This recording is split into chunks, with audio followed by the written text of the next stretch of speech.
Hi, this is Tim. Welcome to Tim Can Cook. So today we're going to do something a little different. We're going to make homemade wine from store-bought juice. I do this a couple times a year just for fun. I was at Costco and they had 2 of these 3-quart bottles of Ocean Spray mixed juice for $3.50. 2 of them. That's going to make 6 quarts of wine for about $4 once I add the yeast and the sugar. That's a lot of fun. So we're going to go ahead and do it. Now the process is very simple. The basic recipe for making wine from juice is 1 quart juice, 1 cup sugar, 1/4 teaspoon yeast.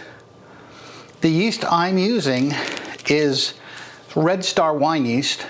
You can use bread yeast. In fact, many people prefer it for making wine. There are lots of different yeasts out there. What I don't recommend is to use a champagne yeast. Champagne yeast will try to drive your alcohol level up too high, and your chances of turning your wine into vinegar are very high indeed. Most important thing to remember about this is everything has to be very clean. So all of my materials have been sterilized, and we'll go ahead and get started. Now the first thing we're going to do is we're going to hydrate our yeast. All that means is we're going to take our juice and we're going to put it into the yeast, or put some, just a little bit here. I shouldn't do this with this one, but that's okay. And we're going to agitate this to give our yeast a chance to bloom a little bit. And in fact, I'm going to be a little more aggressive with this. This is 1 teaspoon of yeast. I have more than I need. 1/4 teaspoon is what this recipe calls for.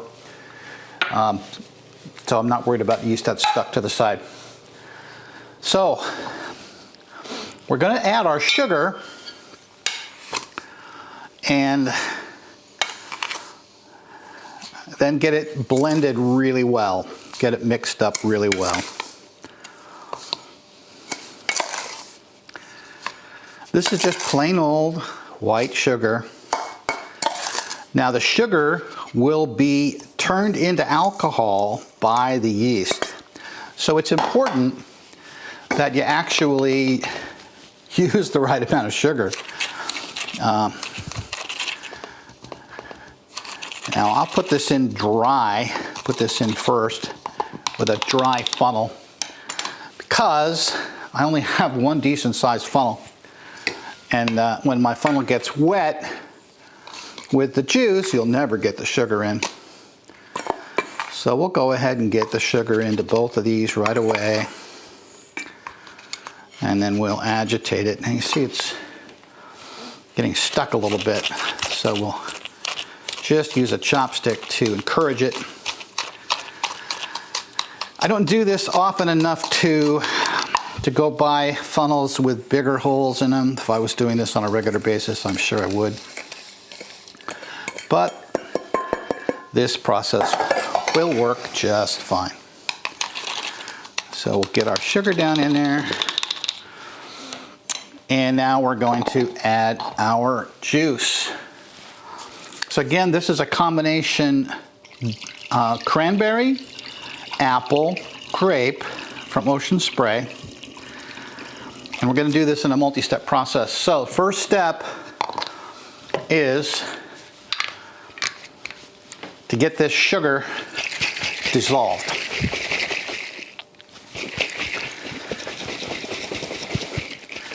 Very simple. No rocket science here. And I'm going to go ahead and add my yeast. And then the rest of my juice. I'm telling you, it's a very simple process.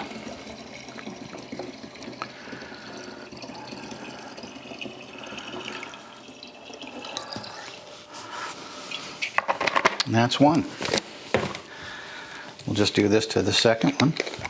These are 3-quart jars. Remember, I stole a little bit of this one from my yeast over here. These are 3-quart juice bottles and 1 gallon jars. Now 1 gallon jugs. Now, you have to leave what's called headroom in these jars for the fermenting process. So I wouldn't put more than 3.5 quarts into this 4-quart, 1 gallon jug in any case. So the fact that these are 3-quart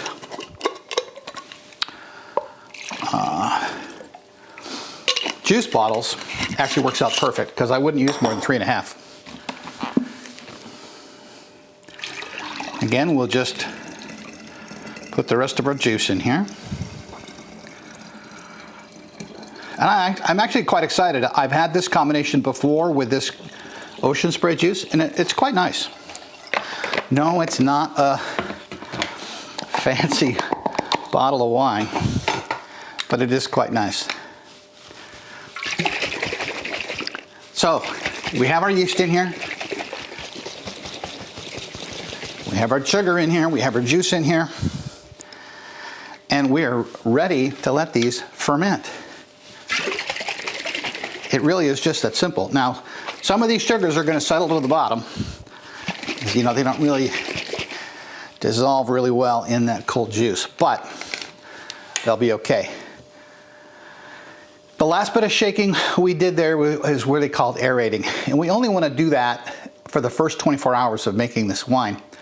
If you continue to aerate afterwards, and you'll find some recipes that tell you to do so, your risk of turning into vinegar is very high. So the last part in our puzzle here is this airlock stopper. Now the airlock, as you can see here, has got a water level, and there's a mark on here, and there's water on both sides. This allows the carbon dioxide to escape as the wine is fermenting. And if you don't let your carbon dioxide escape, your bottles will blow up, or the tops will blow off, and you'll make one heck of a mess. Now I'm going to use the boxes that these jugs came in to give these a dark place. They want to be in the dark, and that's all I do to make it dark. And then we're going to just put them up here on top of the refrigerator. Well, they'll sit for the next 2 to 3 weeks. I will aerate them once later today, about 3 hours. That's just about the time that yeast is going to start working. So at that point, I will pull the stopper, shake them up one more time, and then I will leave them alone for the next 2 to 3 weeks. I will taste it after 2 weeks, and then we will be back when they're finished to do the final tasting. So until then, happy brewing. Again, this is a very, very simple, anybody can do it. All the things you need to do this are available at Amazon, and of course the links are in the description. And I'll see you back here in a couple of weeks for the tasting. Thanks. So here we are, day 2. As you can see, the bubbles are happening in the bubbleators, the airlocks in both bottles. And this is exactly what we want to see. So this is the yeast consuming the sugar, creating alcohol and CO2. And the CO2 is bubbling up through the airlocks. And this is a great sign. So day 2, we'll be back here in another couple weeks. Well, we're back. It's been 2 weeks. Our yeast has stopped eating the sugar and creating alcohol. We know that because the airlock CO2 bubbles have basically stopped. We get one maybe every 20 or 30 minutes now. So that's about as long as I'm willing to wait. We have removed the airlock from this one. We have our siphon in here. And let's get it going. So the siphon is interesting. It stops before the bottom of the jug so that we don't get the sediment from the yeast. It also has a little valve here which will stop flowing when you lift it off the bottom. And so we're going to set this back down in the cleaned out jug, and we'll give this a little taste.